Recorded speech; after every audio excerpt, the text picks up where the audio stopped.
नमस्कार मित्रों, UP triple SC की पूर्व वर्षों के प्रश्नों की सीरीज जो चल रही थी उसमें इकोनॉमिक्स से प्रश्न आज देखे जाएंगे। जितने भी प्रश्न अर्थव्यवस्था पे आए हुए हैं सबकी चर्चा कर दी जा रही है, जो आगामी सभी परीक्षाओं के लिए अति महत्वपूर्ण है। विशेषकर जो परीक्षाएं यूपी ट्रिपल एससी से होंगी उनके बारे में आपको ध्यान देना है कि इनसे प्रश्न मिलेंगे, सभी पॉइंट पर विधिवत चर्चा की जाएगी। तो चलिए शुरू करते हैं।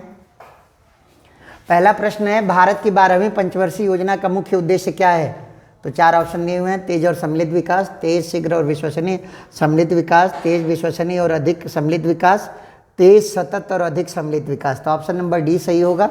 अब यहाँ हम ध्यान देंगे कि जो चौथी पंचवर्षीय योजना है मित्रों, ये 12वीं पंचवर्षीय योजना है, वो शुरू हुई थी 2012 से 2017 तक चली। इसमें जीडीपी में वृद्धि दर का लक्ष्य रखा गया था 8%। उसके बाद से कोई पंचवर्षीय योजना लाई नहीं गई, ठीक है ना। नीति आयोग वार्षिक योजनाएं जारी करके योजनाएं चला रहा है, ठीक है ना। अब यहाँ ध्यान देंगे कि पंचवर्षीय योजनाएं 1951 में शुरू की गई। पंचवर्षीय योजना कब शुरू की गई? 1951 में शुरू की गई थी, ठीक है ना। और एक कहाँ से लिया गया था? रूस से लिया गया था। पंचवर्षीय योजनाएं हमारे देश में कहाँ से ली गई थी? रूस से। हालांकि आर्थिक नियोजन की शुरुआत करने वाला पहला देश अमेरिका था। आर्थिक नियोजन की शुरुआत करने वाला पहला देश अमेरिका था, लेकिन पंचवर्षीय योजनाएं सबसे पहले रूस में शुरू की गई थी। और एक प्रश्न इसी के साथ ध्यान रखेंगे, आर्थिक नियोजन जो है समवर्ती सूची का विषय है। किस सूची का विषय है मित्रों? समवर्ती सूची का। केंद्र सरकार भी बनाती है योजनाएं और राज्य सरकार भी योजनाएं बनाती है। अगला देखते हैं, नवीं पंचवर्षीय योजना 1997 से, नवीं पंचवर्षीय योजना 1997 से 2002 में ग्रामीण क्षेत्रों में बीपीएल के लिए निश्चित की गई वार्षिक पारिवारिक आय का स्तर क्या था? तो 20,000 रुपये था। लेकिन अब हमें देखना है कि वर्तमान में गरीबी रेखा का निर्धारण का आधार क्या है। तो इसमें देखेंगे मित्रों कि इस समय स्थितियां ये हो गई हैं कि विश्व बैंक ये कहता है कि अगर प्रत्येक परिवार की प्रतिदिन आय 1.99 अमेरिकी डॉलर से कम है, यानी मोटा मोटी 2 अमेरिकी डॉलर से कम है, तो परिवार क्या है? गरीबी रेखा से नीचे है। भारत सरकार प्रतिदिन प्रति व्यक्ति उपभोग के आधार पर गरीबी रेखा के आंकड़े तैयार करती है, जिसकी रिपोर्ट दी थी सी रंगराजन कमेटी ने। तो सी रंगराजन कमेटी की रिपोर्ट पर प्रति व्यक्ति प्रतिदिन उपभोग के आधार पर हमारे वहाँ गरीबी रेखा का निर्धारण भारत सरकार करती है। और जब हम उत्तर प्रदेश सरकार की बात करेंगे तो ये परिवार की वार्षिक आय के आधार पर निर्धारित करती है। इस समय यह सीमा 48,000 रुपये ग्रामीण क्षेत्रों में निर्धारित की गई है, ठीक है मित्रों। आगे देखते हैं, हरित क्रांति कब से कब तक चलाया गया? तो 1967 से 1990 तक। अब देखिएगा, हरित क्रांति शब्द जो है, ग्रीन रेवोल्यूशन, ये सबसे पहले विश्व में नॉर्मन ई बोरलाग नामक कृषि वैज्ञानिक ने, जो कि कहाँ के रहने वाले थे, प्रश्न कई बार पूछा जा चुका है, अमेरिका के रहने वाले थे। उन्होंने मैक्सिको में हाई यील्डिंग वैरायटी के बीज जो होते हैं, गेहूं के बीजों पर एक्सपेरिमेंट किए। इसके लिए इन्हें नोबेल पुरस्कार मिला था, ठीक है मित्रों। और हरित क्रांति शब्द दिया था अमेरिका के ही विलियम गॉड नामक वैज्ञानिक ने, ठीक है ना। भारत में हरित क्रांति की शुरुआत की थी डॉक्टर एम.एस. स्वामीनाथन ने 1966 में, और इसका क्षेत्र था पश्चिमी उत्तर प्रदेश, पंजाब और हरियाणा। पश्चिमी उत्तर प्रदेश, पंजाब और हरियाणा। सबसे अधिक लाभ हुआ गेहूं में, चावल में अपेक्षाकृत कम लाभ हुआ, और दालों पर इससे कोई फर्क नहीं पड़ा, ठीक है मित्रों। अब यहाँ ध्यान रखिएगा कि जो प्रश्न में पूरे डिटेल लिख दिए गए हैं, इसलिए लिखे गए हैं कि आपका समय भी बचे और आप अपनी प्रश्नों के आयाम को समझे रहें कि प्रश्न कहाँ से आ सकते हैं। अब देखिए, हरित क्रांति की जन्मस्थली किसे कहा जाता है? पंतनगर कृषि विश्वविद्यालय को, जो किसी ज़माने में उत्तर प्रदेश में होता था, लेकिन आज की डेट में कहाँ पे है? उत्तराखंड में है। यह भारत का पहला कृषि विश्वविद्यालय है, जिसकी स्थापना 1960 में हुई थी। कब हुई थी? 1960 में हुई थी। आगे देखते हैं, 2017-18 के दौरान निम्नलिखित में से कौन सा देश दुनिया का सबसे बड़ा दूध उत्पादक देश था? तो उस समय भी था, इस समय भी है, भारत। तो जानते हैं दूध उत्पादन में भारत पहले नंबर पे है, और दुग्ध उत्पादों के उत्पादन में यानी डेयरी प्रोडक्ट में पहले नंबर पे कौन होगा? डेनमार्क होगा, ठीक है ना। वैज्ञानिक आधार पे कहा जाता है कि एक व्यक्ति को एक दिन में कम से कम 226 ग्राम दूध की आवश्यकता होती है। आप देखेंगे मित्रों, 2 रिसर्च अनुसंधान संस्थान इसके, NDRI national dairy research institute ये कहाँ पे है? करनाल हरियाणा में है। और नेशनल डेयरी डेवलपमेंट बोर्ड आनंद गुजरात में है। आनंद जिले में ही तो अमूल इंडिया है। कौन सी कंपनी है? अमूल इंडिया स्थापित है। ठीक है मित्रों, अब इसी के साथ साथ एक पॉइंट और ध्यान रखेंगे कि ऑपरेशन फ्लड या श्वेत क्रांति, ऑपरेशन फ्लड या श्वेत क्रांति 1970 में वर्गीज कुरियन के द्वारा शुरू की गई थी। किसके द्वारा? वर्गीज कुरियन के द्वारा, जो दूध उत्पादन से संबंधित थे। आगे देखते हैं, भारत में श्वेत क्रांति के जनक के रूप में किसे जाना जाता है? तो डॉक्टर वर्गीज कुरियन को। ठीक है ना। MS स्वामीनाथन को हरित क्रांति का जनक कहा जाता है। बलवंत राय मेहता ने त्रिस्तरीय पंचायती राज का सुझाव दिया था। ठीक है ना। इन्हीं की रिपोर्ट पर भारत में पहली बार पंचायती राज को शुरू किया गया। ठीक है ना, पहली बार पंचायती राज को शुरू किया गया। ठीक है। अगला, बिटकॉइन क्या है? तो बिटकॉइन देखेंगे मित्रों क्या है। तो बिटकॉइन क्रिप्टो करेंसी है। ठीक है ना, डिजिटल मुद्रा है। और क्रिप्टो करेंसी होती क्या है? यह वास्तविक करेंसी नहीं होती, यह कुछ अंकों का कोड होता है। ठीक है ना, कुछ अंकों का कोड होता है। दुनिया की पहली क्रिप्टो करेंसी बिटकॉइन को माना गया है। इस समय सबसे प्रचलित cryptocurrency Libra, dogecoin और बिटकॉइन है। ठीक है मित्रों, अभी एक प्रश्न ध्यान रखेंगे, 2022 के बजट में भारत सरकार ने भी डिजिटल मुद्रा की शुरुआत करने की घोषणा कर दी है। और इसमें यह निर्धारित किया गया है कि 30% कर लगाया जाएगा। अब यहाँ एक इम्पॉर्टेंट पॉइंट है मित्रों कि डिजिटल मुद्रा और क्रिप्टो करेंसी में अंतर होता है। डिजिटल करेंसी पर सरकार का नियंत्रण होता है, जबकि क्रिप्टो करेंसी पर किसी का कोई नियंत्रण नहीं होता। यहाँ तक कि किसी को पता भी नहीं है कि क्रिप्टो करेंसी की शुरुआत किसने की और कहाँ की, कैसे की। ठीक है मित्रों, आगे देखते हैं। अवमूल्यन, अपने रुपए की वैल्यू गिरा देना। अवमूल्यन क्या होता है मित्रों? अपने रुपए की वैल्यू गिरा देना। ठीक है ना। अब देखिए, अन्य देशों की मुद्रा की तुलना में घरेलू मुद्रा का मान कम कर देना। ये बताइए, आप बाजार में जाएंगे, अपना सामान सस्ता करेंगे तो क्या होगा? बिक्री बढ़ेगी। तो पढ़ी लिखी भाषा में हमारा निर्यात बढ़ेगा और बाहर का पैसा अंदर आएगा। तो जानते हैं क्या होगा? इसका उद्देश्य क्या है? निर्यात को बढ़ावा दिया जाता है और विदेशी मुद्रा का भंडार भी क्या होता है? बढ़ता है। ठीक है मित्रों, भारत में अब तक 3 बार रुपए का अवमूल्यन किया जा चुका है। 1949 में पहली बार किया गया था। 1991 में सबसे अधिक किया गया, जब भारत में आर्थिक सुधारों की शुरुआत हुई थी। ठीक है मित्रों, आगे देखते हैं। किसके बढ़ने के फलस्वरूप निजी निवेश में वृद्धि की अधिक संभावना होगी? नई पूंजी पर अनुमानित प्राप्ति। अगर हमको यह पता चल जाए कि पैसा लगाएंगे तो ज़्यादा मिलेगा, तो हम पैसा ज़्यादा लगाते हैं। तो क्या हो जाएगा साहब? निवेश बढ़ेगा। कैसा निवेश? निजी निवेश। ठीक है ना। अगला देखते हैं। पूंजी खाता में परिवर्तनीयता के संबंध में निम्न कथनों पर विचार कीजिए। भारत से विश्व के विभिन्न देशों में होने वाली पूंजी प्रवाह के संबंध में समय सीमाओं के उन्मूलन को संदर्भित करता है, ये सही है। यह भारत में आय स्तर का निष्पक्ष आवंटन करता है, ये भी सही है। यह भारत में अंतर्राष्ट्रीय पूंजी के कुशल विनियोग अथवा वितरण में सहयोग करता है, ये भी सही है। तीनों विकल्प सही है। अब पूर्ण परिवर्तनीयता के लिए देखिएगा मित्रों, एक कमेटी है, तारापुर कमेटी। रोज नहीं देखते हैं डॉलर के रिस्पेक्ट में रुपए का भाव घटता बढ़ता रहता है, जनरली घटता है ये रुपए का भाव। इसे क्या कहते हैं? पूर्ण परिवर्तनीयता। अब मार्केट तय करेगा कि कौन मजबूत है, कौन कमज़ोर है। आजकल तो हमारे वहाँ पेट्रोलियम उत्पादों का मूल्य भी इसी आधार पर तय किया जा रहा है, मार्केट के अनुसार। ठीक है मित्रों, आगे देखते हैं। बैंक दर। बैंक दर वह दर है जिससे केंद्रीय बैंक किससे लेता है? जिन बैंकों को पैसा देता है उससे लेता है। बैंक रेट होता है। क्या होता है? जब RBI पैसा देगा बैंकों को तो जो ब्याज लेगा उसे क्या बोलते हैं? बैंक रेट बोलते हैं। आगे देखते हैं। कौन सा भारत में बैंकिंग क्षेत्र में महत्वपूर्ण सुधारों में से एक नहीं है? घटी हुई CRR और SLR घटेगा तो फायदा रहेगा। ब्याज दर का विनियमन, ये भी फायदा रहेगा। नई पीढ़ी के बैंक, नए नए बैंक खुले, भी फायदा रहेगा। SLR बढ़ने पर यह सुधार में नहीं गिना जाएगा। SLR बढ़ना सुधार का प्रतीक नहीं है। आगे देखते हैं। कौन सा एक द्रव्यता अनुपात है? लिक्विडिटी है। तो चालू अनुपात क्या है मित्रों? लिक्विडिटी है। ठीक है ना। आगे देखते हैं।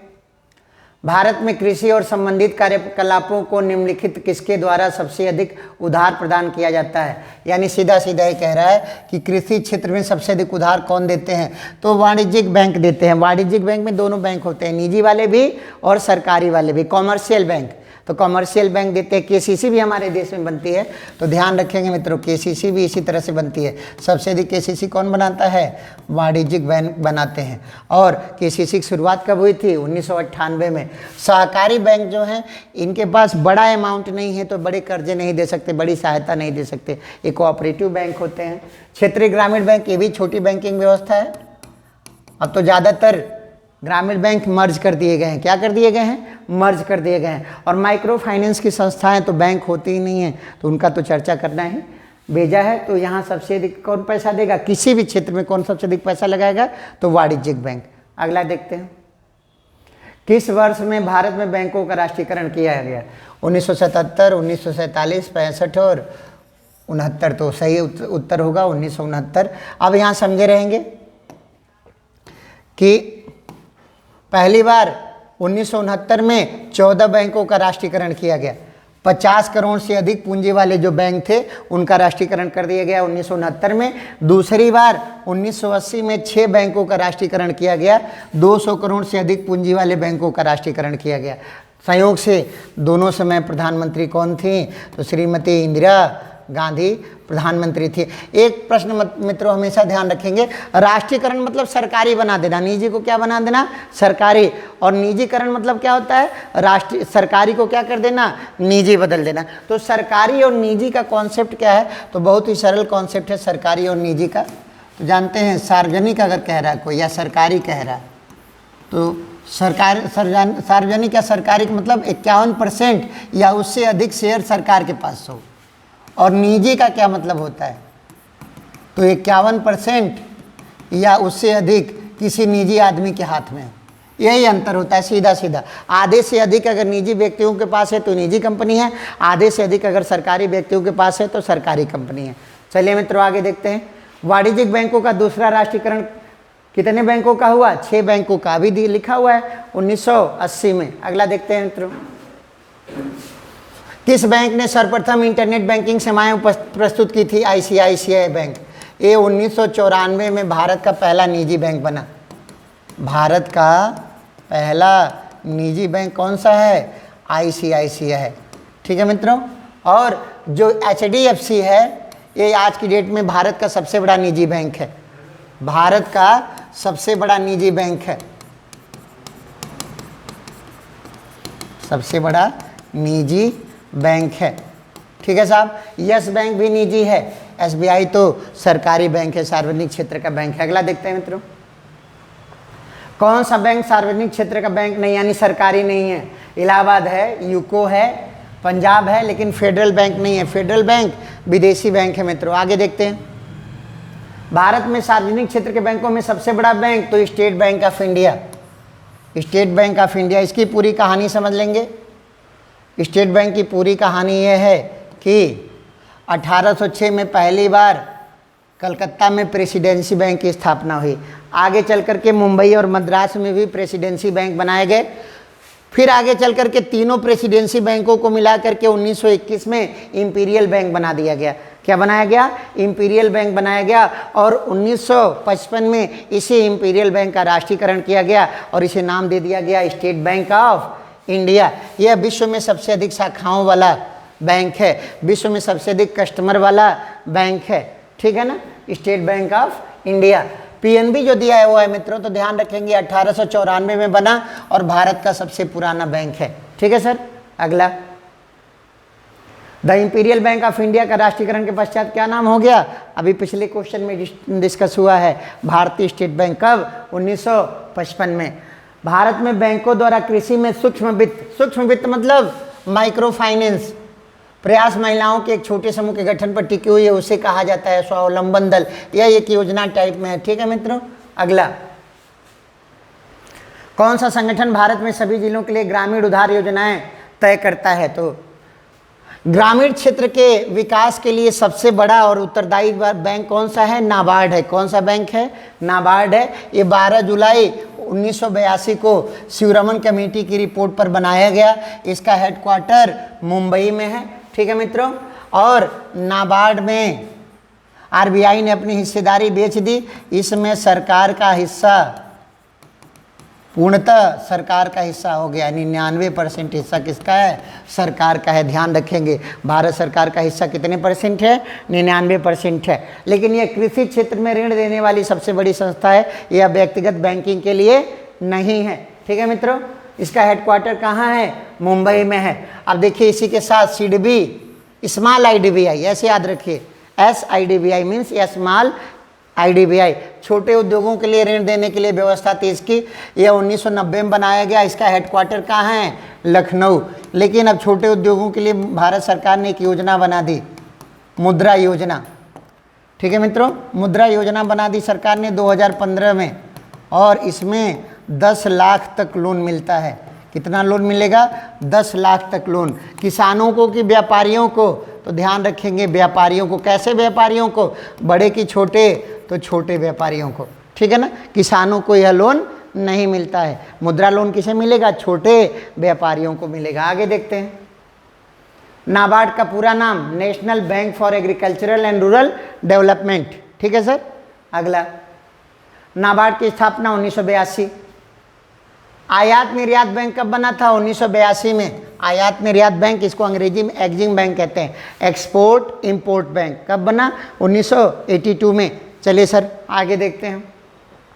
ऐसा राज्य जहां कोई क्षेत्रीय ग्रामीण बैंक नहीं है तो सिक्किम में। सिक्किम भारत में 1975 में मिला। पता है आज भी सिक्किम में पैन कार्ड अनिवार्य नहीं है। ध्यान रखेंगे आप, सिक्किम में पैन कार्ड अनिवार्य नहीं होते हैं, क्योंकि जब सिक्किम भारत में मिला तो उसने अपनी स्पेशल शर्तें रखी। एक शर्त ये भी है कि सिक्किम के निवासियों का पैन कार्ड अनिवार्य नहीं है। हालांकि आप जानते हैं अगर आपको डीमैट अकाउंट खोलना है, डीमैट अकाउंट उसे कहते हैं जब हम ऑनलाइन ट्रांजैक्शन करने के लिए या शेयर मार्केट में पैसा लगाने के लिए अकाउंट खोलते हैं तो उसके लिए पैन कार्ड जरूरी होता है। लेकिन सिक्किम के नागरिकों के लिए जरूरी नहीं है। अब इसके साथ ध्यान रखेंगे मित्रों कि आरआरबी यानी क्षेत्रीय ग्रामीण बैंक पहली बार खोले गए 1975 में। पहला बैंक था प्रथमा बैंक मुरादाबाद। जो गोरखपुर का क्षेत्रीय ग्रामीण बैंक था वो भी 1975 में ही स्थापित किया गया था। चलिए आगे देखते हैं। वो कौन सी पहली माइक्रो वित्त कंपनी है जो अगस्त 2015 में एक बैंक के रूप में चली गई? तो बंधन बैंक। पहले NBFC थी। NBFC का मतलब होता है नॉन बैंकिंग फाइनेंस कंपनी, लेकिन अब किस में कन्वर्ट हो गई है? बैंक में कन्वर्ट हो गई है। आगे देखते हैं मित्रों। रिजर्व, अब देखिए इसी में एक पॉइंट और भी आप ध्यान देंगे। जो HSBC बैंक है, भारत में पहला ATM इन्होंने ही शुरू किया था। भारत में पहला ATM कौन सा बैंक लाया था? पहला ATM HSBC। HSBC का मतलब होता है हांगकांग शंघाई बैंक कारपोरेशन। सबसे पहले भारत में ATM कौन लाया? HSBC लाया था। अब बंधन बैंक को बैंक का दर्जा दे दिया गया, IDFC को भी बैंक का दर्जा दे दिया गया है। लेकिन जानते हैं मुथूट फाइनेंस जो होता है गोल्ड लोन देता है। मुथूट फाइनेंस क्या होता है? ये गोल्ड लोन देता है। ये NBFC कंपनी है। आगे देखते हैं मित्रों। रिजर्व बैंक ऑफ इंडिया की स्थापना कब हुई? तो 1935 में। तो देखेंगे अब RBI के बारे में कुछ बिंदु हैं, इन पे चर्चा कर लेंगे। देखिए RBI, इसकी स्थापना हुई, तारीख सहित याद रखिएगा, 1 अप्रैल 1935 को 5 करोड़ की पूंजी के साथ। कितना पूंजी लगा था? 5 करोड़ रुपए की पूंजी के साथ। ठीक है सर। और किसकी रिपोर्ट पे हुई थी? कौन सा आयोग बना था जिसकी रिपोर्ट पे हुई थी? तो हिल्टन यंग आयोग। हिल्टन यंग आयोग की रिपोर्ट पर। किस भारतीय का योगदान था इसमें? तो अंबेडकर, भीमराव अंबेडकर का इसमें योगदान था। आता है प्रश्न कि RBI की स्थापना में किस भारतीय का योगदान था? आपको पता होना चाहिए कि भीमराव अंबेडकर ने इकोनॉमिक्स में भी डिग्री प्राप्त करके रखी थी, उन्होंने PhD किया हुआ था। ठीक है सर। अब देखेंगे RBI का राष्ट्रीयकरण जो हुआ, यानी सरकारी कब बनाई गई? तो राष्ट्रीयकरण RBI का हुआ 1 जनवरी 1949 को। फिर इसी के साथ ध्यान रखेंगे मित्रों कि RBI ने पहली बार नोट कब छापे? पहली बार नोट कब निकाले RBI ने? तो 1957 में। कब निकाले? 1957 में। आरबीआई का हेडक्वार्टर कहाँ है मित्रों? तो मुंबई में है। कहाँ पर है? मुंबई में है। ठीक है सर। आरबीआई भारत का केंद्रीय बैंक है, बैंकों पर नियंत्रण करता है। इसमें आप खाता नहीं खोल सकते हैं। प्रत्येक जिले में आरबीआई होना अनिवार्य है, लेकिन जिन जिलों में आरबीआई नहीं है उनके स्थान पर state bank of India RBI का काम देखता है। ठीक है मित्रों, आगे देखते हैं। आरबीआई ने 22 जुलाई 2021 को किस भुगतान तंत्र को नए कार्ड जारी करने पर रोक लगा दिया? तो मास्टर कार्ड पर रोक लगाई गई है। रुपे कार्ड तो हमारा जनधन वाला जो आता है उसमें आता है, और वीसा कार्ड सबसे पुराना है। ठीक है सर, मास्टर कार्ड पर रोक लगी थी। आगे देखते हैं।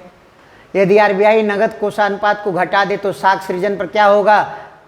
बढ़ जाएगा। साख सृजन क्या होगी मित्रों? बढ़ जाएगी। नगद अनुपात का मतलब ये होता है कि आरबीआई अपने पास कैश जमा कराएगा, तो जब ऐसा कर दे कैश जमा कराने की व्यवस्था कम की जाएगी, यानी गारंटी मनी कम लगेगी तो कस्टमर ज़्यादा आएंगे। इसका मतलब ये क्या होगा? बढ़ जाएगा। साख सृजन क्या होगी? बढ़ जाएगी। अगला देखते हैं।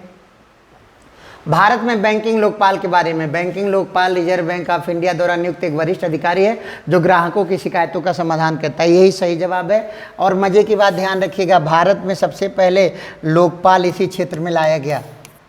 भारत में सबसे पहले लोकपाल कहाँ लाया गया? बैंकिंग में। सबसे पहले लोकपाल कहाँ लाया गया? बैंकिंग में। और कब लाया गया? 1995 में। आगे देखते हैं। भारत में आर्थिक सुधार 1991 के दौरान प्रधानमंत्री कौन थे? पीवी नरसिंह राव।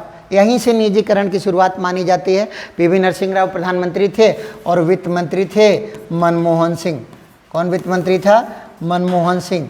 इसी समय उदारीकरण के समय ही 200 टन सोना भारत का बेचा गया था। भारत का कितना सोना बेचा गया था? 200 टन। ठीक है मित्रों, आगे देखते हैं।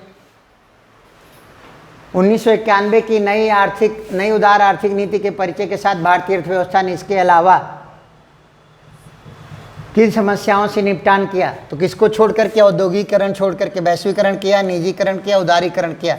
औद्योगिकरण पे ध्यान नहीं दिया गया। चलिए साहब आगे देखते हैं। निम्नलिखित में से कौन सा विनिवेश आयोग से संबंधित है? तो जीवी रामकृष्ण विनिवेश आयोग से संबंधित है। 1999 में विनिवेश आयोग बना, जिसका नया नाम कर दिया गया है दीपम। विनिवेश आयोग का नया नाम क्या कर दिया गया है?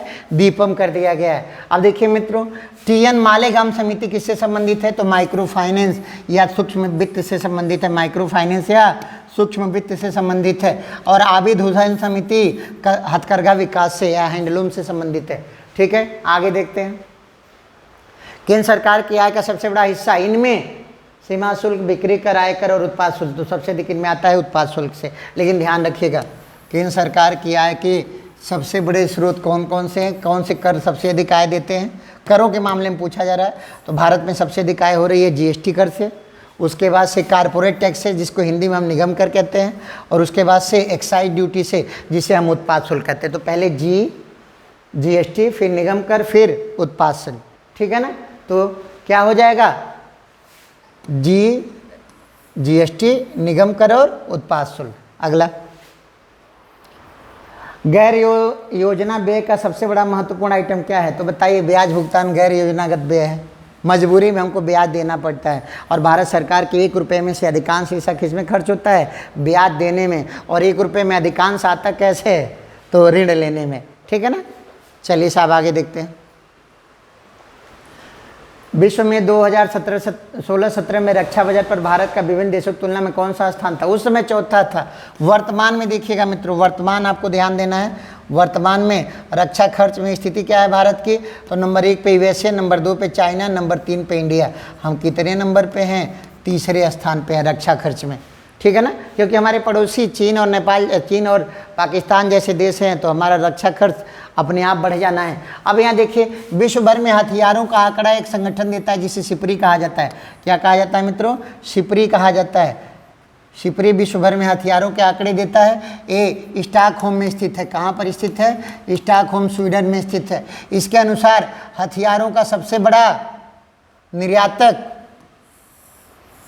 अमेरिका और सबसे बड़ा आयातक भारत, और सबसे अधिक हथियार किस देश के पास हैं? रूस के पास। सबसे अधिक हथियार किस देश के पास हैं? रूस के अनुसार, रूस के पास, सॉरी। आगे चलते हैं।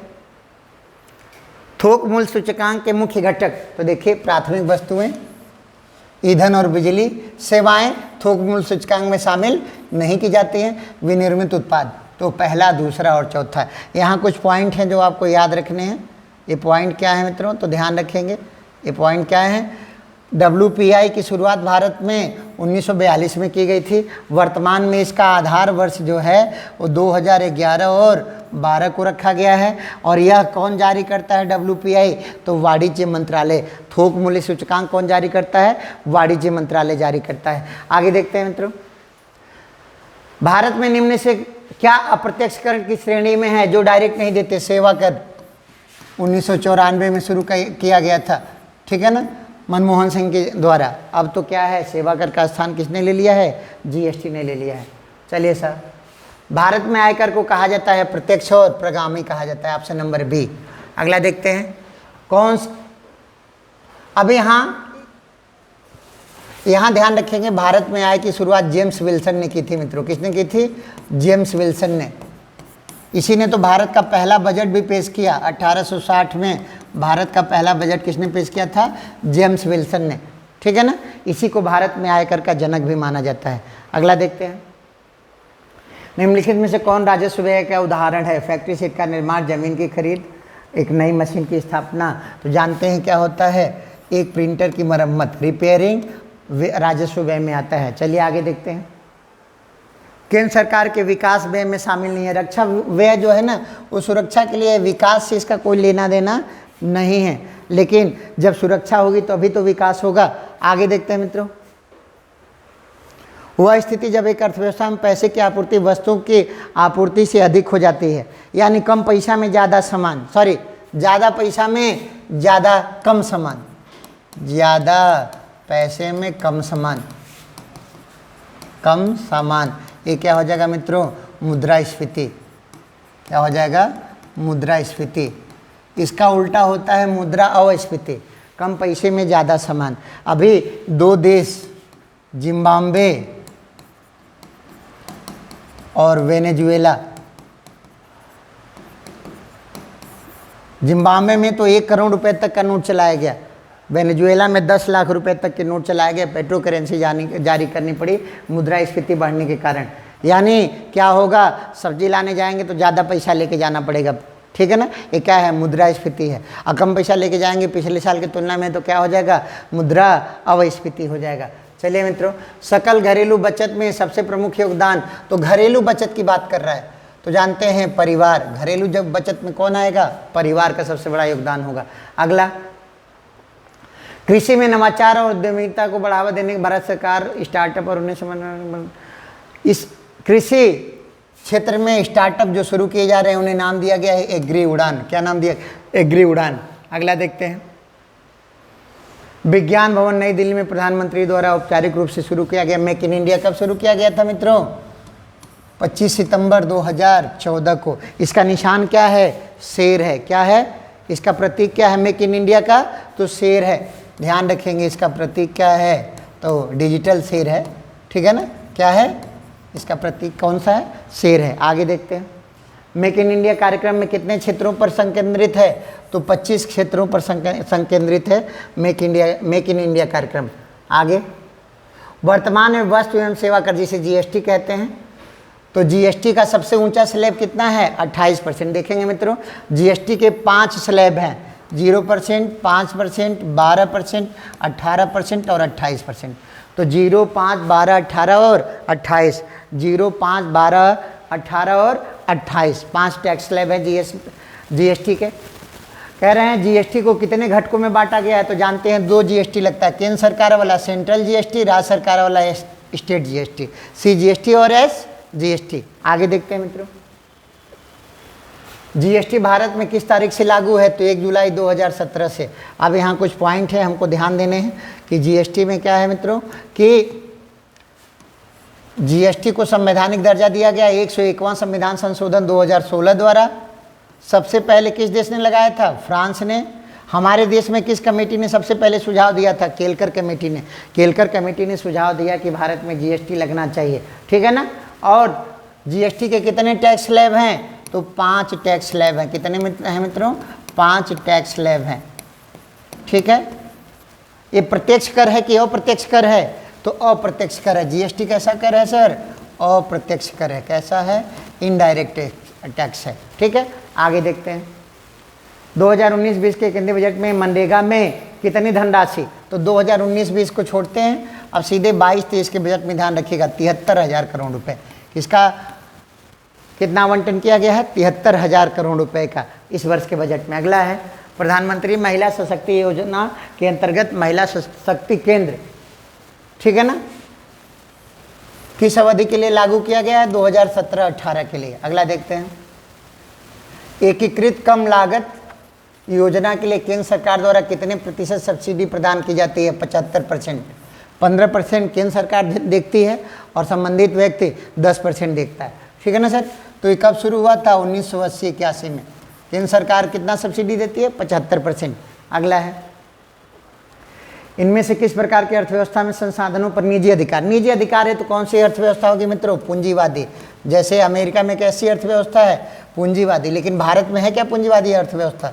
तो भारत में पूंजीवादी अर्थव्यवस्था नहीं है। हमारे वहाँ समाजवादी अर्थव्यवस्था है और हमारे वहाँ मिश्रित अर्थव्यवस्था है। मिश्रित अर्थव्यवस्था तब कहते हैं जब सरकारी और निजी क्षेत्र दोनों साथ में मिलकर के काम करते हैं, ठीक है ना। आगे और समाजवादी अर्थव्यवस्था क्या होती है कि भले भारत सरकार घाटे में जाए, बजट घाटे में जाए, लेकिन जनसंख्या जो गरीब जनसंख्या है, न्यूनतम वर्ग है, उसका मतलब उसका रहन सहन में सुधार होना चाहिए, विकास होना चाहिए। अधिकतम जनसंख्या का अधिकतम कल्याण। चलिए साहब आगे देखते हैं। फेमा ये विदेश व्यापार कानून है, फॉरेन एक्सचेंज मैनेजमेंट एक्ट 1999 में लाया गया, 2000 में लागू हुआ, ठीक है ना। विदेश व्यापार कानून भारत में 2 बने, फेरा 1947 में बना, फॉरेन एक्सचेंज रेगुलेशन एक्ट कहा जाता है, और FEMA foreign exchange management act 1999 में लाया 1999 में लाया गया, 2000 से लागू हुआ। फेमा किसके स्थान पे है? तो फेमा के स्थान पे। किसके स्थान पे है? फेमा के स्थान पे। तो हम ध्यान रखेंगे फेमा कानून क्या है? विदेश व्यापार कानून है। फेरा शुरू में लागू हुआ था, वर्तमान में कौन सा लागू है? फेमा लागू है। आगे देखते हैं मित्रों, वर्तमान भारत सरकार ने आम लोगों के बीच बचत को प्रोत्साहित करने के लिए कौन सी योजना को पुनः शुरू किया है? किसान विकास पत्र मित्रों पहले आता था, 1998 में शुरू किया गया था, बाद में बंद कर दिया गया, 2014 में पुनः इसको चालू किया गया। लेकिन ध्यान रखेंगे एक प्रश्न होता है कि क्या किसान विकास पत्र आप लगा देंगे तो आपको आयकर में छूट मिलेगी? तो नहीं मिलेगी। ध्यान रखना है किसान विकास पत्र लगाने पर आयकर में कोई छूट नहीं मिलती है। आगे देखते हैं किस कार्यक्रम के तहत प्रत्येक संसद सदस्य 2019 तक 3 गांवों में भौतिक और संस्थागत बुनियादी ढांचा विकसित करेगा? तो सांसद आदर्श ग्राम योजना कब शुरू हुई थी? 2014 में। आगे देखते हैं मित्रों, 7 मिशन कार्यक्रम का लक्ष्य मील का पत्थर हासिल करने के लिए शहरों को निधि देना है। इस कार्यक्रम में इसके अलावा कौन से विकल्प हैं? तो देखिए शहरों में अंतरिक्ष कार्यक्रम से कोई लेना देना है ये नहीं है, तो ऑप्शन नंबर डी हो जाएगा। लेकिन जो कह रहा है 100 स्मार्ट शहर बनाना, तो देखिएगा बहुत ही सारे पॉइंट बहुत ही ज़्यादा इंपॉर्टेंट हैं। 100 स्मार्ट सिटी बनाने का प्रोजेक्ट कब लाया गया? 2015 में। यूपी में कितने बनाए गए? यूपी में 17 घोषित किए गए हैं, 10 केंद्र सरकार बना रही है और 7 राज्य सरकार, ठीक है ना। अमृत योजना जो थी, ऐसा हुआ कि बड़े शहर स्मार्ट सिटी में रखे गए, ये हुआ कि छोटे शहरों का क्या होगा? तो 100 तो स्मार्ट शहर घोषित किए गए, ये कहा गया कि 500 जो अपेक्षाकृत छोटे शहर हैं उन्हें अमृत योजना के अंतर्गत विकसित किया जाएगा। ये भी कब शुरू किया गया? 2015। ये भी कैसे हैं? स्मार्ट शहरों के तर्ज पर क्या किए जाएंगे? विकसित किए जाएंगे। हृदय योजना क्या है? राष्ट्रीय विरासत शहरों के विकास के लिए था। इसके लिए पूरे भारत में 12 शहर चुने गए, यूपी में 2 शहर, हम यूपी के हैं तो हमको ध्यान रखना है। यूपी के कौन से शहर लिए गए? वाराणसी और मथुरा। हृदय योजना में ध्यान रखिएगा कि जो शहर कम से कम 1000 साल पुराना हो, कम से कम कितना पुराना हो? 1000 साल पुराना हो, उसे ही शामिल किया जाता है।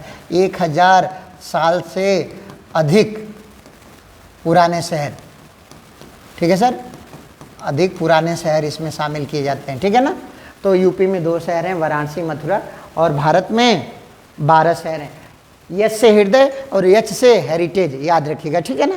अब देखिए अंतरिक्ष साहसी पर राष्ट्रीय मिशन, तो अंतरिक्ष कार्यक्रम से शहरों के विकास से कोई लेना देना नहीं है, तो यही विकल्प क्या हो जाएगा? सही हो जाएगा। यहाँ बात ये हो गई स्मार्ट सिटी, अमृत योजना, हृदय योजना, तीनों 2015 में ही शुरू हुई थी। आगे देखते हैं सर, कायाकल्प और शहरी परिवर्तन के लिए अटल मिशन देखिए अमृत योजना, तो कौन लाएगा? आवास और शहरी मंत्रालय। जब शहरी मामला है तो शहरी मंत्रालय ही लाएगा।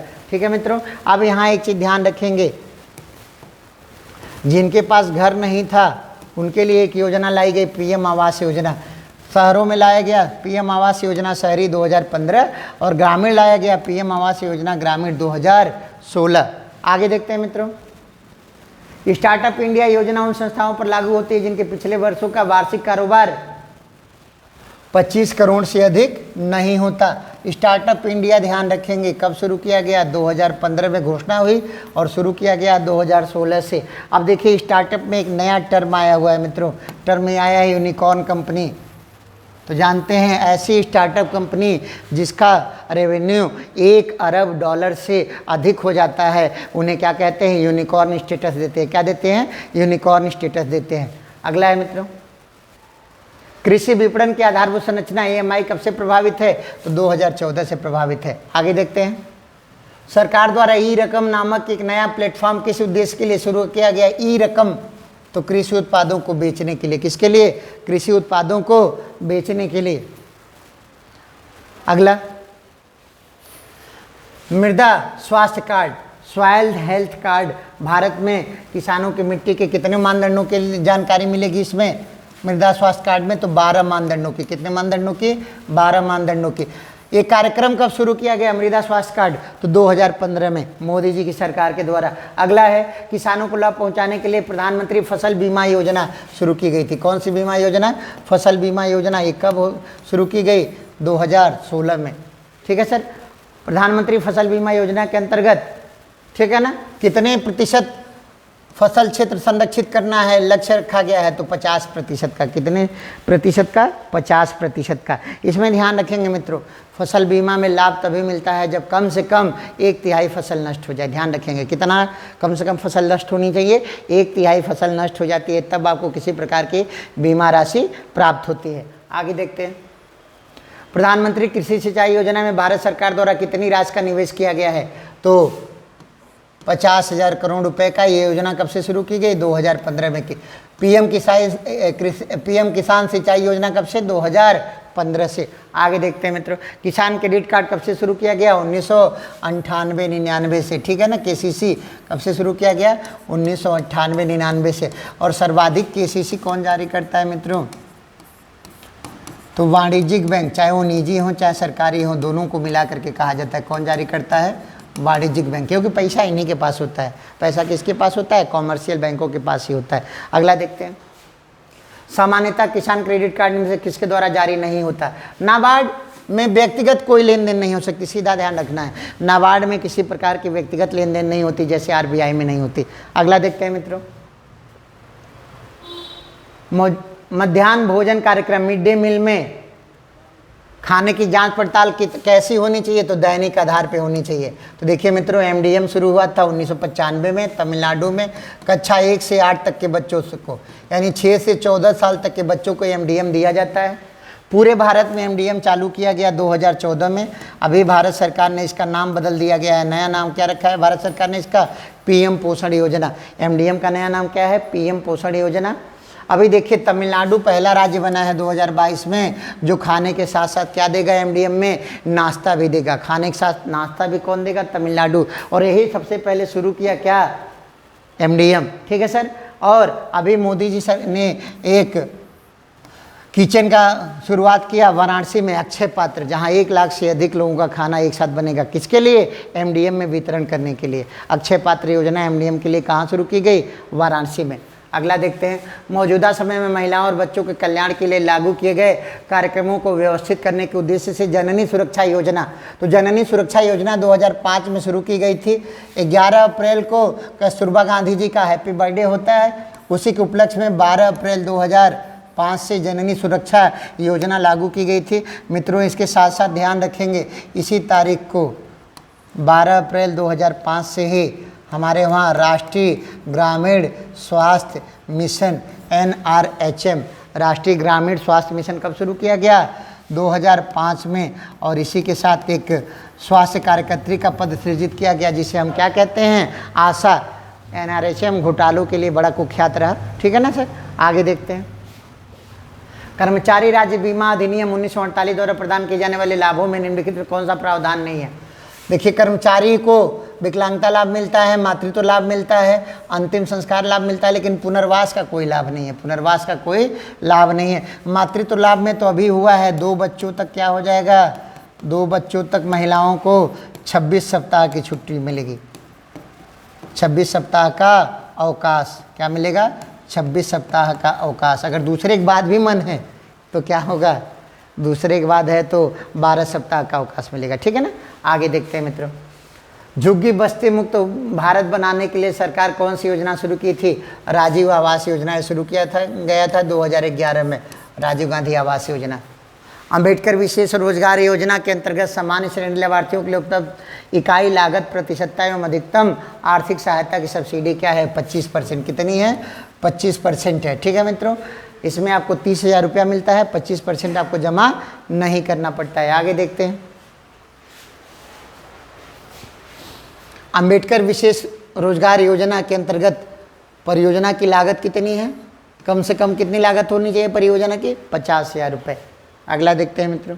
राष्ट्रीय ग्रामीण पेयजल कार्यक्रम के अंतर्गत 2022 तक देश में हर ग्रामीण व्यक्ति को उनके घरेलू परिसर या उनको घरों से क्षैतिज या ऊर्ध्वाधर दिशा में 50 मीटर की दूरी से कम पर कितने लीटर प्रति व्यक्ति प्रतिदिन पानी उपलब्ध कराना है? तो 70 लीटर।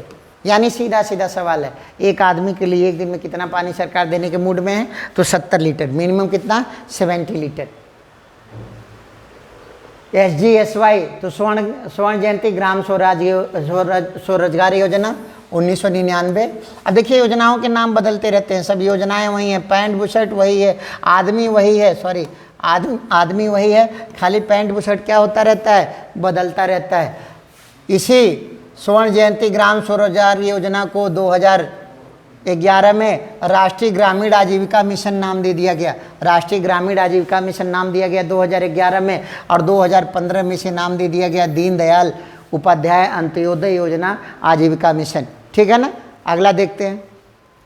शहर के बाहर आर्थिक सुअवसर बनाने के लिए मॉडल शहरी आधारभूत संरचना और सेवाएं ग्रामीण केंद्रों में स्थापित करने का महत्व रखता है। पूरा योजना सीधा सीधा है कि ग्रामीण क्षेत्रों में शहरी अवसंरचनाओं का विकास करने के लिए कौन सी योजना चलाई जा रही है कि जिससे कि शहरों में संकेंद्रण कम हो, शहरों में आबादी का पलायन कम हो, उसे पूरा योजना कहा जाता है। पूरा का फुल फॉर्म होता है providing urban amenities in rural areas, यानी ग्रामीण क्षेत्रों में शहरी अवसंरचनाओं का विकास करना। इसे भारत के पूर्व राष्ट्रपति डॉक्टर APJ अब्दुल कलाम ने कब दिया था? इस कॉन्सेप्ट को 2005 में दिया था। आगे देखते हैं मित्रों। इंदिरा आवास योजना ये 1985 में शुरू हुई थी। कह रहा है इसमें केंद्र सरकार और राज्य सरकार का लागत का अनुपात क्या है? तो देखिए मित्रों, इसमें 2 विकल्प सही होंगे। 75-25 सामान्य राज्यों के लिए है और 90-10 विशेष दर्जा वाले राज्य। विशेष दर्जा वाले राज्य कौन होते हैं मित्रों? पर्वतीय राज्य होते हैं। कौन से राज्य होते हैं? पर्वतीय राज्य होते हैं। इस समय इन सब योजनाओं के स्थान पर कौन सी योजना चल रही है? तो PM आवास योजना चलाई जा रही है, शहरों में और ग्रामीण क्षेत्रों दोनों में। तो शहरों में 2015 में शुरू की गई और ग्रामीण क्षेत्रों में कब शुरू की गई? 2016 में। ठीक है ना, आगे मनरेगा लागू किया गया, जिसके अनुसार प्रतिवर्ष कितने साल में कितना मजदूरी मिलना चाहिए, कम से कम कितने दिन का काम मिलना चाहिए। इनका कहना है कि मनरेगा में साल में कितने दिन का काम मिलना चाहिए। ठीक है मित्रों, तो उस वर्ष में प्रति परिवार 100 दिन का काम है। ध्यान रखिएगा, प्रति व्यक्ति नहीं, प्रति परिवार। और एक मोटा मोटा सीधा याद रखिएगा, सभी आर्थिक सहायता योजनाएं केवल गरीबी रेखा के नीचे जीवन यापन करने वाले परिवारों के लिए होती है, सभी परिवारों के लिए नहीं होती। तो हर प्रश्न में ध्यान रखना है कि कौन सा परिवार होगा? BPL परिवार होगा। कौन सा होगा? BPL परिवार होगा। एक परिवार के एक व्यक्ति को साल में 100 दिन का रोजगार देने की गारंटी दी जाती है मनरेगा में। अगर उसको रोजगार नहीं मिलता है, 100 दिन का काम नहीं मिलता है, फिर भी उसको 100 दिन की न्यूनतम मजदूरी सरकार को पेमेंट करनी पड़ती है। इसीलिए इसका नाम है गारंटी योजना।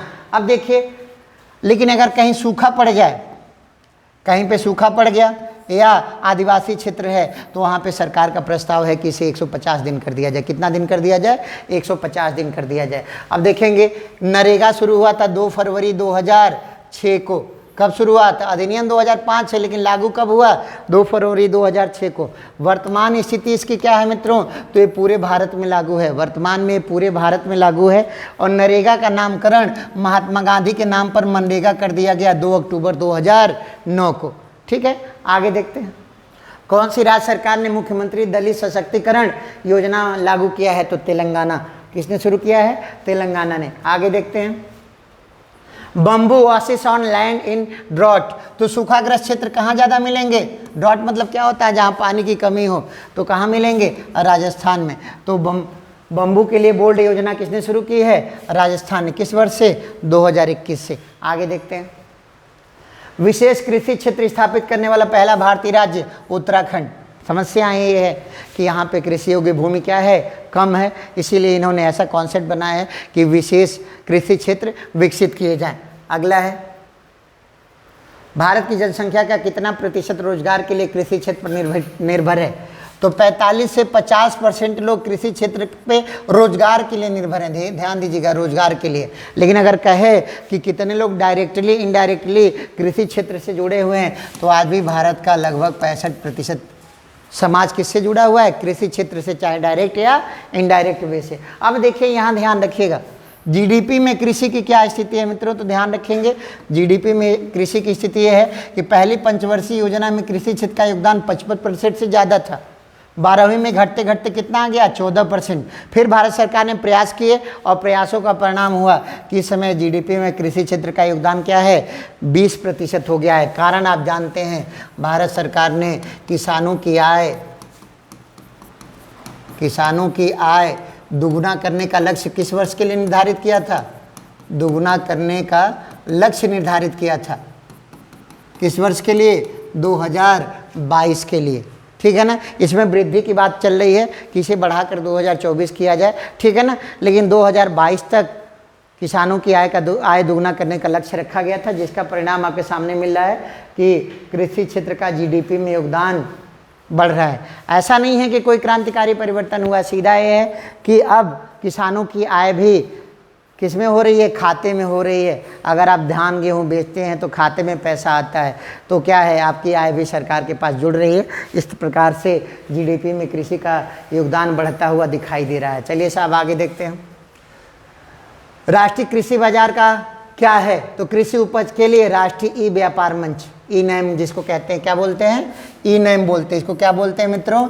E NAM. ई है तो इलेक्ट्रॉनिक है, ई है तो क्या है? इलेक्ट्रॉनिक है। भारत के सकल घरेलू उत्पाद का कृषि योगदान कितना है वर्तमान में? तो ध्यान रखेंगे मित्रों, कितना % है? 20% है। हम वर्तमान की बात कर रहे हैं। अगला, कितनी प्रतिशत भारतीय जनसंख्या की आजीविका का प्राथमिक स्रोत कृषि है? तो पिछले प्रश्न में दिया हुआ था 45 से 50, हमको ये ध्यान रखना है 45 से 50%। आगे देखते हैं मित्रों। 1965 में निम्नलिखित में से किस कृषि उपज के लिए सबसे पहली बार एमएसपी तय किया गया था? तो ध्यान रखेंगे, धान के लिए।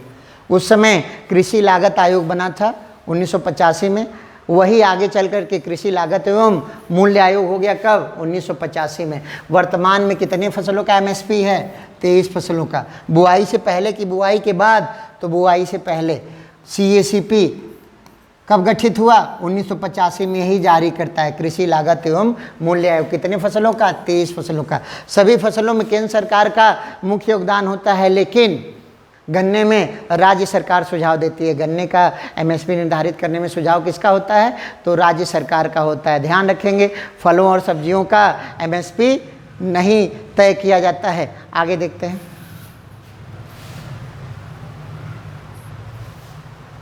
निम्नलिखित में से कौन सी उपज न्यूनतम समर्थन मूल्य के अंतर्गत नहीं आती है? तो जानते हैं, तंबाकू भी नहीं आता है क्योंकि खाद्य पदार्थ नहीं है, और सब्जी और फल नहीं आते हैं। कोपरा जानते हैं, नारियल तेल को कहा जाता है। नारियल आएगा, पटसन आएगा। चलिए आगे देखते हैं। कौन सी मिश्रित कृषि की प्रमुख विशेषता है? मिश्रित कृषि जानते हैं किसे कहते हैं? जब पशुपालन और कृषि एक साथ की जाए। तो ऑप्शन नंबर सी, मिश्रित कृषि क्या होता है? जब कृषि और पशुपालन एक साथ की जाए। अगला देखते हैं। निम्नलिखित में से कौन सा भारत में कृषि विपणन के मुख्य दोषों में से एक नहीं है? तो दोष बताना है। तो भंडारण सुविधा में कमी ये दोष है, परिवहन की कमी ये भी दोष है, अनुकूल मंडी ये दोष थोड़े है, तो गुण हुआ। क्या हुआ? गुण हुआ। तो क्या है? ऑप्शन नंबर सी गलत हो जाएगा इसमें से। अगला, भारतीय अर्थव्यवस्था का मेरुदंड कौन सा क्षेत्र माना जाता है? रीढ़ की हड्डी, तो कृषि क्षेत्र। अगला, निम्नलिखित में से कौन सा भारतीय अर्थव्यवस्था का प्राथमिक क्षेत्र है? तो कृषि, उद्योग, सहकारिता। तो कौन सा है सर? कृषि। अब यहाँ समझेंगे प्राथमिक क्षेत्र क्या होता है, द्वितीय क्षेत्र क्या होता है और तृतीय क्षेत्र क्या होता है। ठीक है मित्रों, अब इस पर हम चर्चा करते हैं। जमीन से सीधे जुड़े हुए उद्योग जो होते हैं उन्हें प्राथमिक क्षेत्र कहा जाता है। जमीन से सीधे जुड़े हुए उद्योगों को प्राथमिक क्षेत्र कहा जाता है। जैसे देखिए कृषि क्या है? जमीन से जुड़ा हुआ है, प्राथमिक है। खनिजों का खनन कैसे होता है? जमीन से होता है, ये भी प्राथमिक क्षेत्र है। ठीक है ना। अब देखिए द्वितीय क्षेत्र क्या होगा? यहाँ से मान लीजिए हमने खनिज ले लिया, खनिज से हम स्टील बना रहे हैं, लोहे का हमने खनिज लिया, उससे स्टील बना रहे हैं। कहाँ बनाएंगे? फैक्ट्री में। तो यहाँ कुछ हम बना रहे हैं, उत्पादन कर रहे हैं, बना रहे हैं, तो कौन सा क्षेत्र हो जाएगा? द्वितीय क्षेत्र हो जाएगा। और तीसरा क्या होता है मित्रों? कुछ नहीं बनाते हैं, केवल बेवकूफ़ बनाते हैं, यानी सेवा देते हैं। बैंकिंग, बीमा, शिक्षा, स्वास्थ्य, ये सभी क्या हो जाएंगे? सेवा क्षेत्र हो जाएंगे। यहाँ कोई उत्पादन नहीं होता, यहाँ केवल सेवाएं होती हैं, तो इसे तृतीय क्षेत्र या सेवा क्षेत्र कहा जाता है। तो देखिए जब भारत आज़ाद हुआ उस समय यह स्थिति थी, सबसे ज़्यादा योगदान प्राथमिक क्षेत्र था, दूसरा स्थान था द्वितीय क्षेत्र का, सबसे कम योगदान तृतीय क्षेत्र था। लेकिन वर्तमान में स्थिति बदल गई है। जीडीपी में योगदान का क्रम देखिए ऐसे हो गया है, सबसे अधिक तृतीय क्षेत्र या सेवा क्षेत्र का है, दूसरे नंबर पे द्वितीय क्षेत्र का है, और सबसे पीछे कौन चला गया है? प्राथमिक क्षेत्र चला गया। ठीक है ना। आगे देखते हैं, निम्नलिखित में से कौन सा भारतीय अर्थव्यवस्था का प्राथमिक क्षेत्र है? कृषि।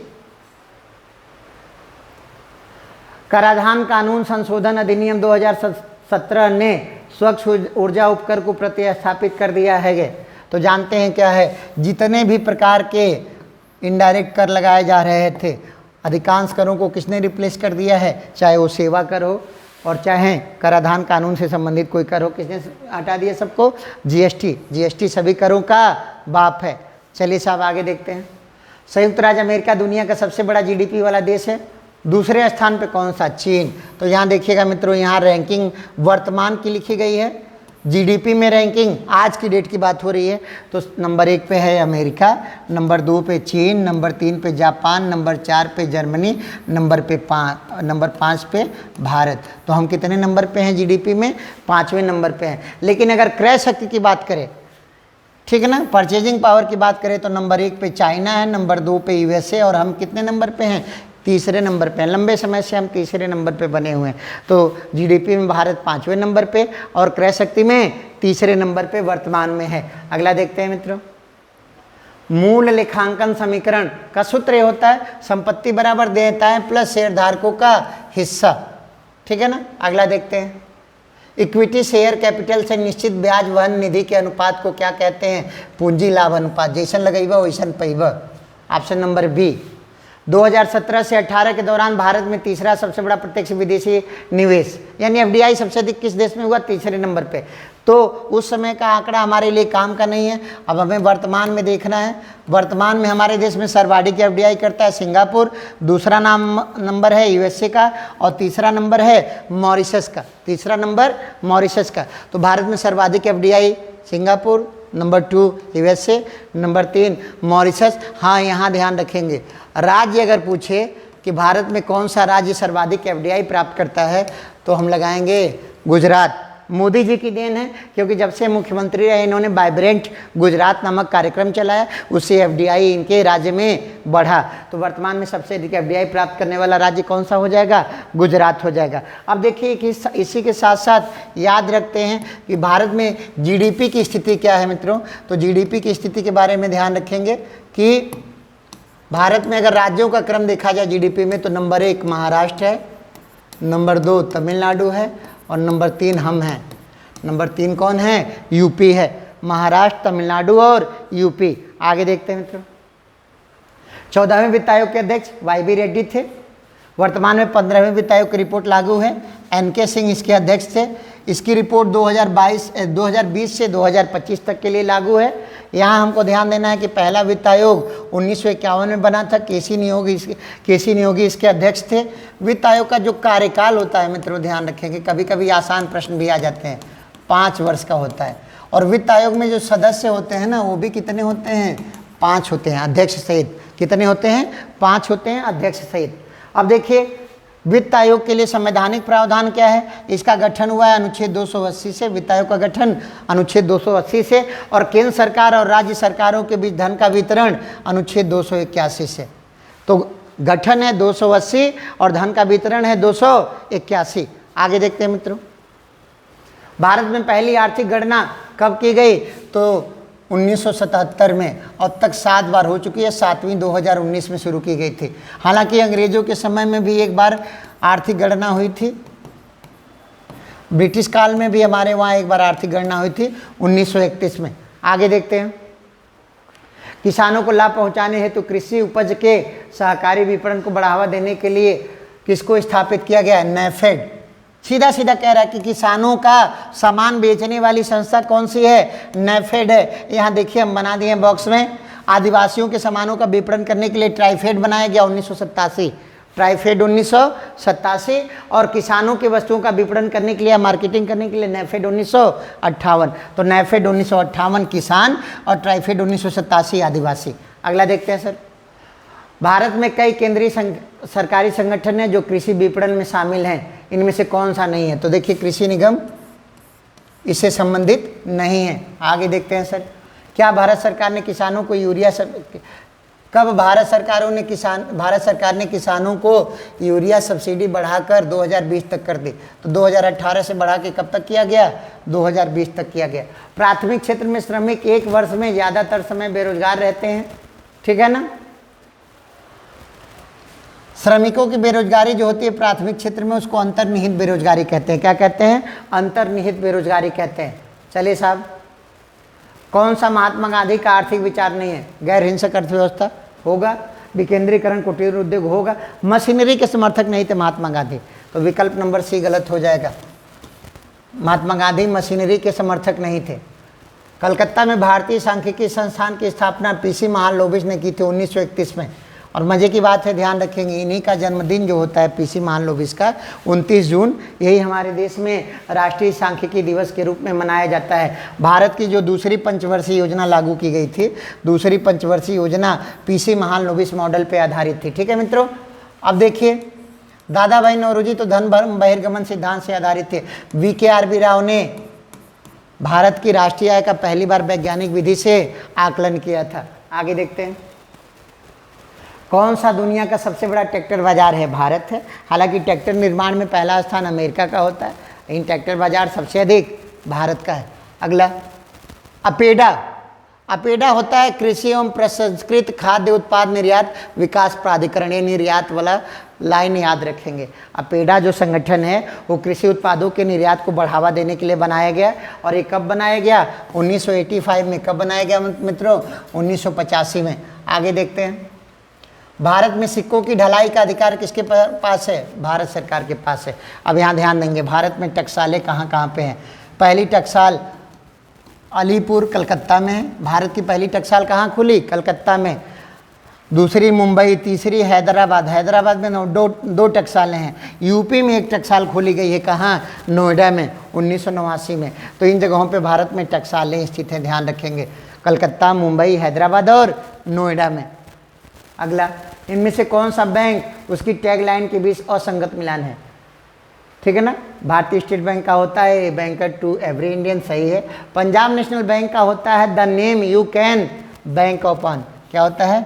The name you can bank open. जैसे आपने नहीं देखा होगा LIC का, सबसे आसान है, जीवन के बाद भी, जीवन के साथ भी और जीवन के बाद भी। उसी तरह से ये स्टेटमेंट होते हैं बैंकों के। अगला, महात्मा गांधी ने किसकी वकालत की? विकेंद्रीकृत अर्थव्यवस्था की, जिसको हम लोग कुटीर उद्योग कहते हैं।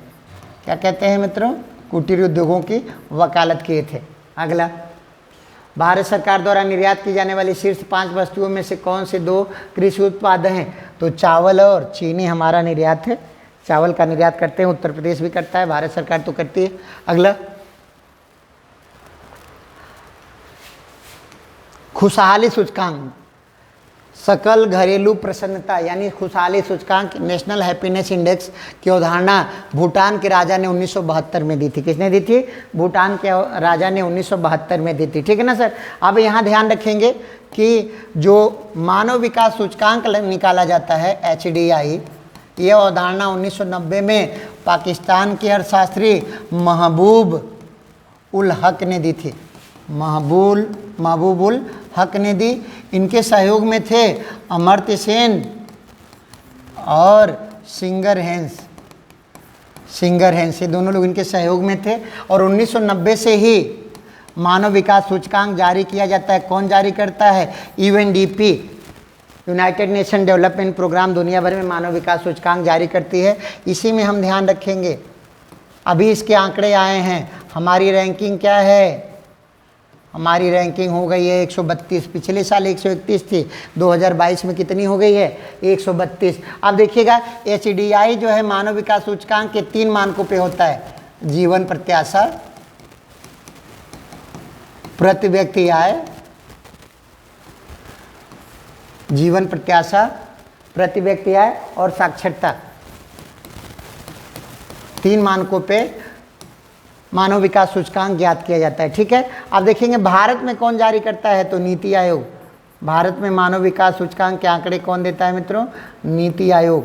ठीक है ना। 2002 से शुरू हुई थी, योजना आयोग ने शुरू किया था। आगे देखते हैं रेग्जिट क्या है? तो रघुराम राजन एग्जिट, बाहर निकल गए। रघुराम राजन RBI के गवर्नर से हटे, इसको रेग्जिट कहा गया। और ये जो कह रहा है यूरोपीय संघ से ब्रिटेन का बाहर निकलना, ब्रेग्जिट कहा गया। क्या कहा गया? ब्रेग्जिट। और जब यूरोपीय संघ से ब्रिटेन बाहर निकला तो निकलने के बाद कितने सदस्य बच गए? तो 27। इसमें यूरोपीय यूनियन में कितने मेंबर हैं? 27। अगला देखते हैं सर। इकोनॉमिक सर्वे कौन निकालता है? तो वित्त मंत्रालय। आर्थिक सर्वेक्षण जो आता है कौन निकालता है, कौन जारी करता है? तो वित्त मंत्रालय जारी करता है। आगे देखते हैं आर्थिक सूचना परिषद ECI के अध्यक्ष कौन होते हैं? तो वित्त मंत्री होते हैं। चलिए सर, भारतीय अर्थव्यवस्था के बारे में अमर्त्य सेन के सुझावों से संबंधित कथनों पर विचार कीजिए। इसे वस्तु उन्मुख होना चाहिए, गलत है। वस्तु उन्मुख तो पूंजीवादी अर्थव्यवस्था हो जाएगी। इसे जन उन्मुख होना चाहिए, सही है। पहला ऑप्शन सही, दूसरा ऑप्शन सही है। सबसे अधिक निर्धन व्यक्ति आर्थिक सुरक्षा होनी चाहिए, भी सही है। विश्व अर्थव्यवस्था में इनके एकीकरण का राष्ट्रीय बचाव होना चाहिए, भी सही है। तो 2, 3 और 4 सही है मित्रों। अब देखिएगा अमर्त्य सेन ने 1943 का जो बंगाल का भीषण अकाल था उसी पे अपनी रिपोर्ट दी थी। उन्होंने कहा था कि अकाल इसलिए पड़ा कि गोदाम में अनाज सड़ गया, लेकिन लोगों की क्रय शक्ति नहीं थी, इसलिए वो खरीद नहीं पाए। इन्हें 1998 में कल्याणकारी अर्थशास्त्र के लिए, इन्हें 1998 में कल्याणकारी अर्थशास्त्र के लिए नोबेल दिया गया। ठीक है ना।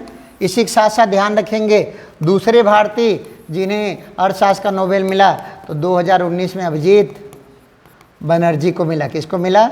अभिजीत बनर्जी को मिला। ठीक है सर। आगे देखते हैं किस देश को भारत सबसे कम निर्यात करता है? तो इसमें से भारत का सबसे कम निर्यात आयरलैंड को होता है। आयरलैंड छोटा सा देश है। चलिए साहब आगे। सामानों के वर्गीकरण के लिए प्रयोग होने वाली सामंजस्य वस्तु विवरण और कोडिंग प्रणाली HS निम्नलिखित में से किसके लिए होगी? सीमा शुल्क और उत्पाद शुल्क के वर्गीकरण के लिए HS प्रणाली अपनाई जाती है। चलिए आगे। ये विकासशील राष्ट्र में विदेशी आयात पर निर्भर होना। अगर बाहर से सामान आने लगेगा तो मैन्युफैक्चरिंग क्या हो जाएगी? कम हो जाएगी। उससे क्या होगा? बेरोजगारी बढ़ेगी। बेरोजगारी क्या होगी? बढ़ेगी। निम्नलिखित विकल्पों में से किस मद के आयात का मान सबसे अधिक है? तेल हम पैदा करते हैं, अखबारी कागज की बहुत ज़्यादा ज़रूरत नहीं है। चांदी जो है ये विलासिता का सामान है, लेकिन मशीन के उपकरण हमारी स्थिति इतनी खराब है कि आलपेन भी हमको क्या करनी पड़ती है? आयात करनी पड़ती है। तो मशीनरी उपकरण हम सबसे अधिक आयात करते हैं। चलिए साहब, म्यूचुअल फंड और शेयर बाजारों के मूलभूत विनियामक प्राधिकार किसे प्राप्त है? सीधा सीधा शेयर मार्केट पर नियंत्रण किसका है? तो सेबी का है। देखेंगे मित्रों, सेबी जो है ये 1988 में बनाया गया और 1992 में इसे स्वायत्त किया गया। 1992 में क्या किया गया? स्वायत्त किया गया। सेबी का मुख्यालय कहाँ है मित्रों? तो मुंबई में है। कहाँ पे है? मुंबई में। यह शेयर मार्केट पर नियंत्रण रखती है। तो अगर सेबी की स्थापना की बात होगी तो विकल्प में या तो 1988 दिया होगा, नहीं तो 1992 दिया होगा। स्थापना 1988 और स्वायत्तता 1992, ठीक है ना। रिजर्व बैंक की स्थापना 1935 में हुई थी। ये बैंकों पर नियंत्रण करता है। अब देखिए स्टॉक एक्सचेंज कर रहा है तो भारत के दो बड़े स्टॉक एक्सचेंज बीएससी और एनएससी है। बीएससी 1875 में बनाया गया, जो एशिया का सबसे पुराना स्टॉक एक्सचेंज है, मुंबई स्टॉक एक्सचेंज, और एनएससी 1992 में बनाया गया, ठीक है ना। अगला, आवश्यकता विहीनता सिद्धांत किसने दिया था? तो प्रोफेसर जेके मेहता ने दिया था। इनका सिद्धांत क्या है तो आपको समझे रहना है। आवश्यकता विहीनता सिद्धांत क्या है? पहले आवश्यकता को कम करो, धीरे धीरे उसको छोड़ दो। आवश्यकताएं सीमित कर दीजिए, जीवन वैसे ही सरल हो जाएगा। लेकिन ये अर्थशास्त्र के लिए अच्छा कॉन्सेप्ट नहीं है। उन्होंने ये कहा कि आवश्यकताएं पहले कम करो, उसके बाद से समाप्त कर दो। तो आवश्यकता विहीनता सिद्धांत किसने? प्रोफेसर जेके मेहता ने। अमर्त्य सेन के बारे में अभी चर्चा हुई। 1998 में इनको कल्याणकारी अर्थशास्त्र के लिए क्या मिला? नोबेल मिला। अब देखिए साहब, बीएन गाडगिल, इन्होंने गाडगिल फार्मूला दिया था। ये भी अर्थव्यवस्था संबंधित है, बहुत ही महत्वपूर्ण फार्मूला है। राज्यों को जो धन देता है केंद्र सरकार, जो पैसे देती है, उसके बारे में इन्होंने एक सुझाव दिया था। इन्होंने कहा कि धनी राज्यों को कम पैसा दीजिए और गरीब राज्यों को ज़्यादा पैसा दीजिए। यही है गाडगिल फार्मूला। जो धनी राज्य है उनको कम पैसा दिया जाए और गरीब राज्यों को अधिक पैसा दिया जाए। आगे देखते हैं मित्रों।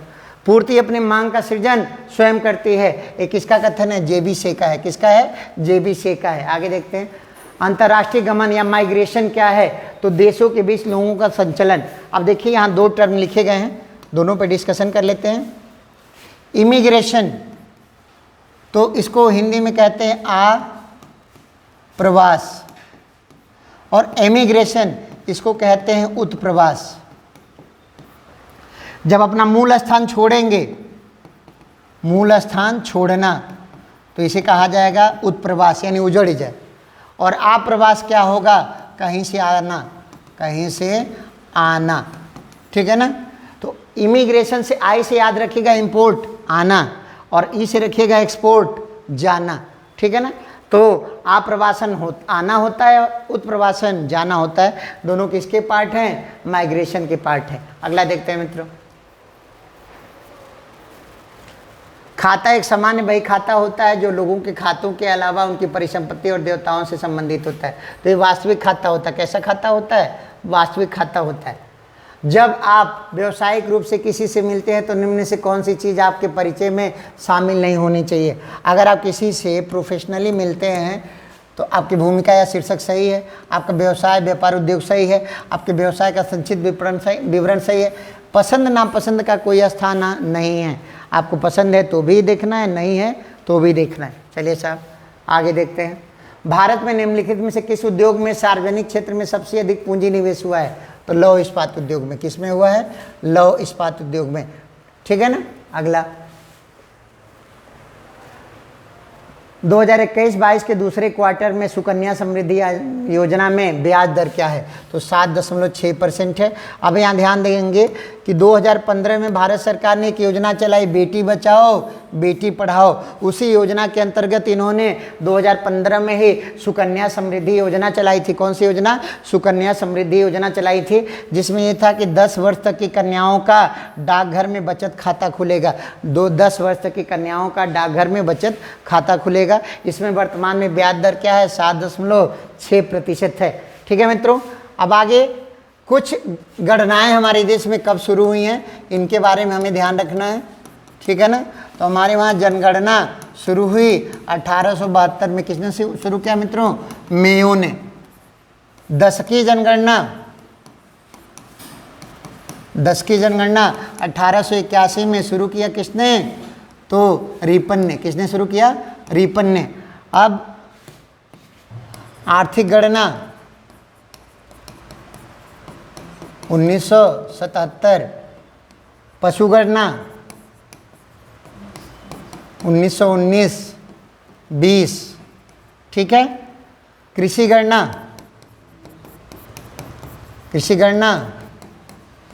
1970, राष्ट्रीय आय हमारी सबसे पहले किसने बताई? राष्ट्रीय आय नौरोजी ने। किसने बताई? नौरोजी जी ने। 20 रुपये प्रति व्यक्ति, 20 रुपये प्रति व्यक्ति। और देश की आय कितना बताए थे? 340 करोड़ रुपए, 340 करोड़ रुपए। और 21 वर्ष के लिए 1867-68 के लिए बताए थे। ठीक है मित्रों, तो ध्यान रखेंगे जनगणना मेयो ने शुरू की 1872 में, 10 की जनगणना रिपन ने, आर्थिक गणना 1977 में, पशु गणना 1919-20 में, कृषि गणना 1970 में, राष्ट्रीय आय नौरोजी ने बताई। और अभी 2011 में पहली बार जातिगत गणना की गई थी 1911 में, लेकिन सुप्रीम कोर्ट के आदेश के चलते इसके आंकड़े जारी नहीं किए गए। ठीक है मित्रों, अगर किसी प्रश्न में कोई समस्या होती है तो आप हमसे कमेंट बॉक्स में पूछ सकते हैं। अगली सीरीज हमारी विश्व का भूगोल होगा। ठीक है मित्रों, चलिए धन्यवाद।